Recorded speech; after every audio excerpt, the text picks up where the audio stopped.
আল্লাহ পাক আজকে আপনাকে হয়তো 1 কোটি টাকা দিয়েছেন, কালকে আল্লাহ না করুক 1000 টাকার জন্য মানুষের কাছে হাত পাততে বাধ্য করতে পারেন আল্লাহ পাক। এমনও কিন্তু দিন আসতে পারে, দিন সবার সবসময় সমান থাকে না। আজকে আপনার কাছে 1 কোটি টাকা আছে, কিছু মনে হচ্ছে না, কালকে কে জানে আল্লাহ না করুক যে 1000 টাকা কারো কাছে চাইতে হচ্ছে, 1000 টাকার জন্য ঠকে গেছেন, হতে পারে না? তো রিজিককে মানুষ তাজিম না করলে রিজিক দূরে চলে যায়। দুটো বিষয় খেয়াল রাখবেন, দুটো বিষয়। এক হচ্ছে মাঝে মাঝে মনের মধ্যে কিছু আমল করার ইচ্ছা আসে না? মনে হলো যে আচ্ছা একটু 10টা আয়াত পড়ি, মনে আসে না মাঝে মাঝে? এমন মনে হয় না? ওই সময় এই যে মনের মধ্যে যে এই ইরাদাটা জাগ্রত হওয়া, এটাকে আমরা বলি ওয়ারিদ। অন্য ভাষায় আপনি বলতে পারেন মেহমান। কি বলতে পারেন? এটা আল্লাহর পক্ষ থেকে আপনার কলবের মধ্যে মেহমান হিসেবে এসেছে। এখন আপনি যদি আমলটা করেন, সেই মেহমান বারবার আপনার কলবে আসবে।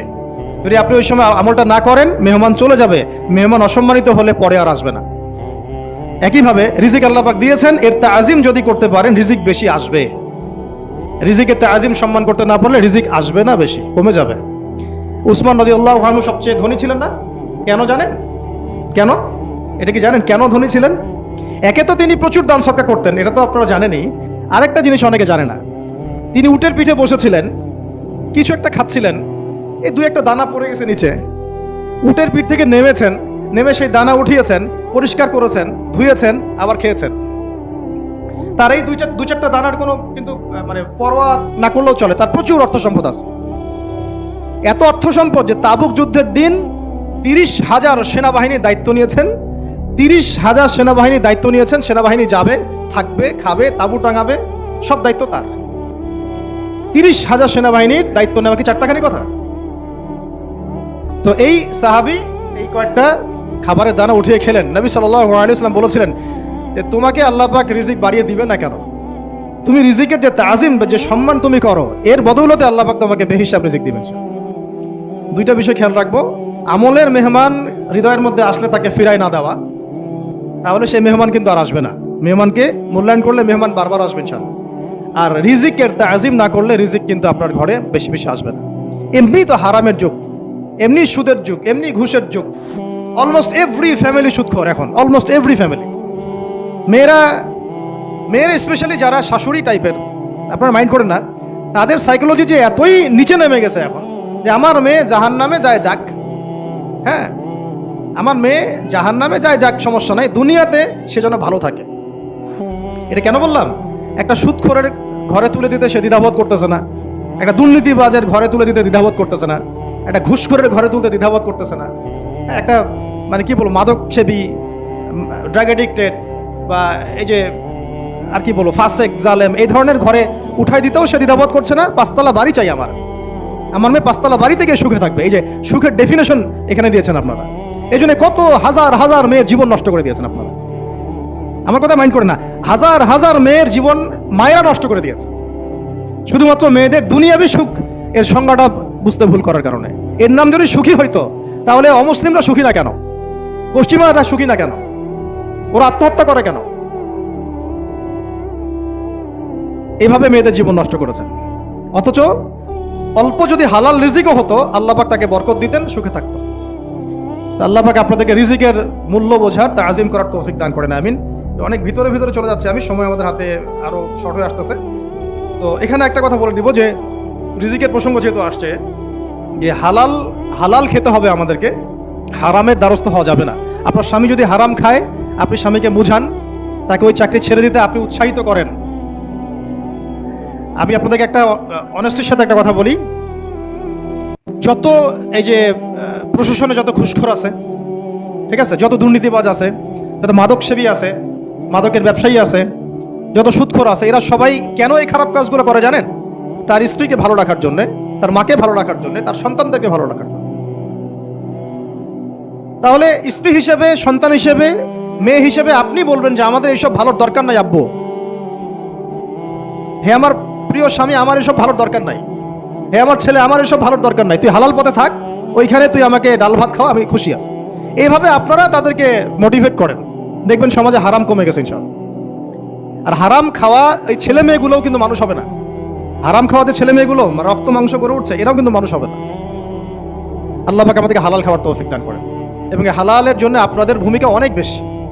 আমরা উত্তরবঙ্গ সহ দেশের বিভিন্ন জায়গায় সফর করে যেটা দেখেছি, যত সুদী এনজিও আছে না, এনজিওগুলোর মধ্যে মহিলাদের নামই বেশি, জানেন? মহিলাদের নাম বেশি শুধু এনজিওতে। তো এই দাওয়াতগুলো আমরা মা বোনদেরকে দিতে চাই যে কোন অবস্থাতে যেন হারাম রিজিকের দিকে আপনারা না ধাবিত হন এবং রিজিকের তাজিম করেন, পরিবারের মধ্যে হৃদ্যতা ভালোবাসা বজায় রাখেন, একে অপরকে বিশ্বাস, সম্মান এবং শ্রদ্ধা করেন। ইনশাআল্লাহ তাআলা আপনাদের পরিবারও সুখী হবে, রিজিকও সুন্দর হবে এবং রিজিকে বরকত হবে ইনশাআল্লাহ। এরপরে আমি আরেক দু একটা পয়েন্ট নোট করেছি, বলে শেষ করে দিচ্ছি যে এটা স্পেশালি আমি আমাদের ওইসব দিনই বোনদেরকে বলতে চাচ্ছি যে বোনেরা এখনো বিয়ে শাদী করেন নাই। সেটা হচ্ছে যে বিয়ে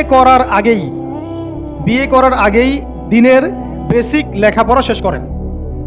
এত পাগল হওয়ার দরকার নেই। চরিত্র হেফাজত হচ্ছে না, রোজা রাখেন,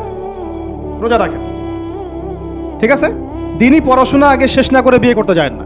বহু আলেমা যারা মাদ্রাসা লাইনের ছাত্রী ছিল, দিনই পড়াশোনা শেষ না করে বিয়ে পিড়িতে বসার কারণে কেরিয়ার ধ্বংস হয়ে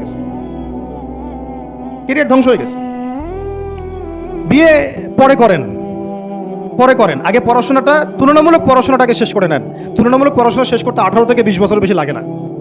যদি আপনি শুরু থেকে শুরু করেন, একদম 18 থেকে 20 বছর হতে হতে আপনার পড়াশোনা মোটামুটি শেষ হয়ে যাবে। আর যে সাবজেক্টগুলো বললাম আমি, ওইগুলোই বেসিক পড়াশোনা। এখন এটা হয়তো সবার ভাগ্যে নসিব নাও হতে পারে, সেক্ষেত্রে বিকল্প অপশন আমরা যাব, কিন্তু আগে মূলনীতি হচ্ছে একটা লেভেল পর্যন্ত পড়াশোনা করার পরেই বিয়ে করেন। কারণ বিয়ের পরে আপনার যত রেসপন্সিবিলিটি আসবে, এটা তখন পড়াশোনা মেনটেন করা এতটাও সহজ না, প্রায় অসম্ভবের পর্যায়ে পড়ে যায়। আর দু একটা বাচ্চা কাচ্চা হয়ে গেলে তো তখন আর কোনো কথাই নাই। তাহলে আপনারা কি আমাদেরকে আয়েশা রাদিয়াল্লাহু আনহার মতো একটা প্রজন্ম দিতে পারবেন না? যদি এটা আপনাদের উদ্দেশ্য হয়, সেক্ষেত্রে কি পড়াশোনা শুরু থেকে করা উচিত না? এখন এই সুযোগটা আমাদের সব বন্ধুদের সামনে হয়তো থাকে না, এই জন্য আমরা বললাম যে বিকল্প অপশনগুলোতে আপনারা দিন শেখার চেষ্টা করেন।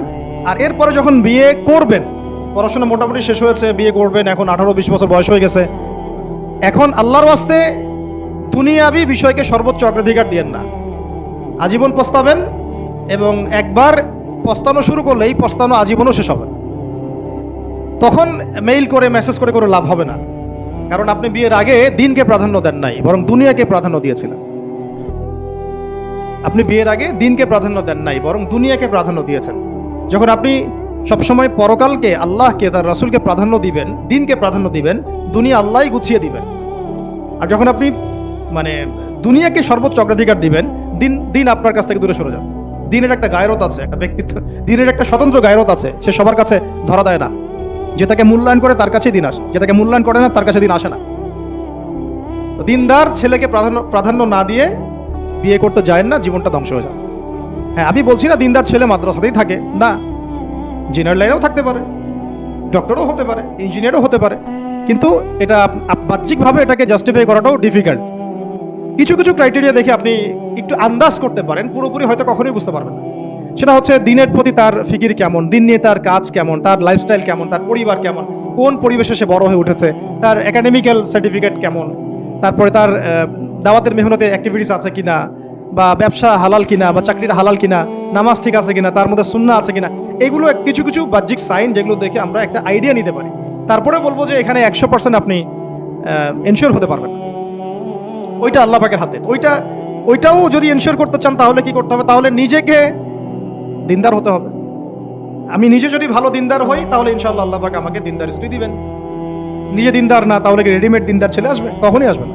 দোয়া করতে হবে, রব্বানা হাব লানা মিন আজওয়াজিনা ওয়া যুররিয়াতিনা কুররাতা আ'য়ুন ওয়াজআলনা লিল মুত্তাকিনা ইমামা। দোয়া করতে হবে যে রব্বি হাবলি মিনাস সালিহিন, রব্বি হাবলি মিন লাদুনকা যুররিয়াতান তাইয়্যিবা ইন্নাকা সামিউদ দুআ।